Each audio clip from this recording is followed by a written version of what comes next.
Star.com का founder हूँ। आज हम बात करेंगे इस बारे में कि शुरू में किसी भी लोन में इंटरेस्ट कंपोनेंट ज़्यादा क्यों जाता है और प्रिंसिपल कंपोनेंट क्यों होता है। जैसे जैसे लोन प्रोग्रेस करता है हम देखते हैं कि इंटरेस्ट कंपोनेंट कम होता जाता है, प्रिंसिपल बढ़ता जाता है, मिडल में आके बराबर हो जाता है और लास्ट ईयर्स में, फाइनल ईयर्स में जब लोन ख़त्म होने वाला होता है तो प्रिंसिपल कंपोनेंट हाई होता है और इंटरेस्ट कंपोनेंट लो होता है। बहुत सारे कस्टमर्स जब मुझे कॉल करते हैं अपना होम लोन बैलेंस ट्रांसफ़र कराने के लिए तो उनके मन में ये आशंका होती है, ये एक जनरल क्वेश्चन होता है कि हमने तो लोन 50 लाख का लोन फॉर एग्जांपल आज से 5 साल पहले लिया था, 7 साल पहले लिया था और उस समय हम बहुत ज़्यादा इंटरेस्ट देते थे और ज़्यादातर इंटरेस्ट जा चुका है और इस समय वो स्थिति है जहाँ पे हमारा इंटरेस्ट पोर्शन कम हो गया है। अगर हम लोन ट्रांसफ़र कराएंगे किसी दूसरे बैंक में तो वो इंटरेस्ट कंपोनेंट फिर से बढ़ जाएगा। तो क्या ये उनका डाउट सही है? क्या वाकई ऐसा होता है? और इसका क्या रीज़न है कि शुरू में इंटरेस्ट कंपोनेंट ज़्यादा होता है और प्रिंसिपल कंपोनेंट क्या होता है? क्या ये हर बैंक की मनमानी या मर्जी है कि ऐसा होता है, या बैंकों की कोई लूटने की चाल है कि वो ऐसा करते हैं, या एक एक्सेल शीट का फॉर्मूला या मैथमेटिक कैलकुलेशन है और इसके पीछे कोई लॉजिक है? आइए समझने की कोशिश करते हैं एक बड़े सिंपल से एग्जाम्पल से। एग्जाम्पल के लिए मान लीजिए, सरलता के लिए मान लीजिए कि आपने किसी बैंक से 1 लाख रुपए का लोन लिया, 10% के रेट पे लिया और 10 साल के लिए लिया। You have taken a loan of ₹1 lakh from A bank at the rate of 10% per annum for 10 years tenure. अब इसकी जो EMI आएगी, मंथली EMI, वो आएगी 1322 रुपीज़, 1322 रुपये इसकी मंथली EMI आती है। EMI कैलकुलेट कैसे होती है उसका डिस्कशन हम किसी और वीडियो में करेंगे, तो अभी हम उस टॉपिक पे नहीं जा रहे हैं। तो 1322 रुपये जो मंथली EMI आई, आप जानते हैं कि EMI के 2 पोर्शन हैं, एक इंटरेस्ट और एक प्रिंसिपल, ठीक है। अब 1322 रुपये में कितना इंटरेस्ट होगा और कितना प्रिंसिपल होगा और पहले महीने वो इंटरेस्ट ज़्यादा क्यों है और फिर हर महीने धीरे धीरे कम क्यों होता है, अब हम इसको समझने की कोशिश करते हैं। सबसे पहले तो आप 1 लाख रुपए पे 1 महीने का सिंपल इंटरेस्ट कैलकुलेट कर लीजिए। सिंपल इंटरेस्ट कैसे कैलकुलेट करते हैं? Very simple, principal into rate into time divide by 100।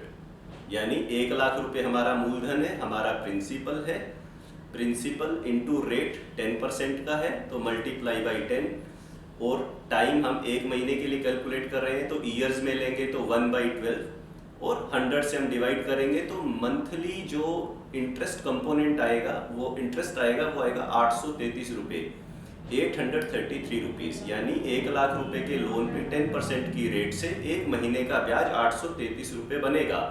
EMI थी 1322 रुपये, तो 1322 रुपये में से बैंक पहले अपना इंटरेस्ट रिकवर कर लेगा 1 महीने का, तो 1322 में से हम 833 रुपये घटा देंगे तो इसके 2 हिस्से बन गए 1322 रुपये के, पहले महीने 833 रुपये इंटरेस्ट के और रिमेनिंग 489 रुपीज़ प्रिंसिपल के। करेक्ट है? यहाँ तक मेरे ख्याल से आपको समझ में आ गया होगा। अब क्योंकि पहले महीने 489 रुपीज़ आपके प्रिंसिपल रीपेमेंट हो गया, क्योंकि इंटरेस्ट पोर्शन आपने दे दिया, 489 रुपीज़ प्रिंसिपल माइनस हो गया 1 लाख में से, तो जो रिमेनिंग अमाउंट बचा 1 लाख रुपए में से 489 रुपीज़ आप घटा दीजिए, जो रिमेनिंग आउटस्टैंडिंग बचा अगले महीने आपको इंटरेस्ट सिर्फ उतने ही पैसे पे देना है, 1 लाख रुपए पे नहीं देना। तो पहले महीने ब्याज आपका 1 लाख रुपए पे लगा, दूसरे महीने ब्याज आपका 1 लाख रुपए पे नहीं लगा, उसमें 489 रुपीज़ प्रिंसिपल रीपेमेंट हो गया, तो जो रिमेनिंग अमाउंट बचा उस पर फिर आप सिंपल इंटरेस्ट कैलकुलेट कीजिए 1 महीने का। फिर वो जो ब्याज आए उस ब्याज को 1322 रुपये की जो EMI है वो तो कांस्टेंट चली आ रही है, उस 1322 में से उस ब्याज को आप घटा दीजिए। तो इस तरह से हर महीने जब आप कैलकुलेट करेंगे तो क्योंकि प्रिंसिपल अमाउंट हर महीने कम होता जा रहा है तो उस पे लगने वाला ब्याज भी कम होता जा रहा है। तो शुरू में ब्याज ज़्यादा है, उसका रीज़न ये है कि शुरू में प्रिंसिपल अमाउंट ज़्यादा है, दूसरे महीने ब्याज कम लग रहा है क्योंकि प्रिंसिपल कम हो गया है, तीसरे महीने ब्याज और कम लग रहा है क्योंकि प्रिंसिपल और कम हो गया है। और तो अगर आप लोन को बैलेंस ट्रांसफ़र कराते हैं बीच में कम रेट पे तो आपका फ़ायदा ही होने वाला है। यानी कि अगर आपने 1 लाख का लोन लिया था 10% पे 10 साल के लिए, और अगर आप 5 साल पे कर चुके हैं, 120 महीने में से 60 महीने पे कर चुके हैं, और अब आप मुझे कहते हैं कि बाकी जो 60 महीने हैं उस पर अगर मैं लोन ट्रांसफ़र कराता हूँ तो मेरा इंटरेस्ट ज़्यादा जाएगा, तो वो ज़्यादा नहीं जाएगा।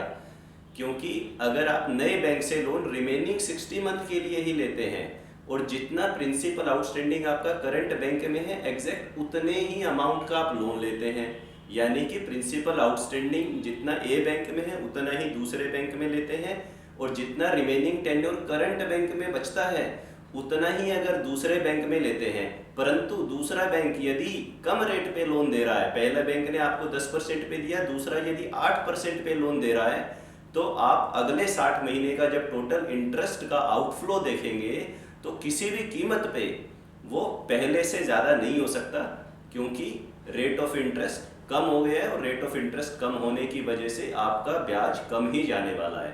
तो मेरे ख्याल से आप इस कंसेप्ट को अब समझ गए होंगे कि शुरू में इंटरेस्ट ज़्यादा क्यों जाता है और धीरे धीरे वो कम क्यों होता है, और आपको बैलेंस ट्रांसफ़र हर हालत में कराना चाहिए अगर आपका बैंक करंट में आपसे ज़्यादा रेट ऑफ इंटरेस्ट ले रहा है। और इस बात का कतई बिल्कुल भी असर नहीं पड़ता है कि शुरू में जो ईएमआई में रेशियो है इंटरेस्ट का और प्रिंसिपल का वो क्या है, क्योंकि वो हमेशा रिमेनिंग प्रिंसिपल आउटस्टैंडिंग से डिसाइड होता है। तो अगर आपको मेरा ये वीडियो पसंद आया है तो इस वीडियो के नीचे जो सब्सक्राइब है वहाँ पे क्लिक कीजिए, इस वीडियो को लाइक कीजिए, अपने कमेंट पोस्ट कीजिए।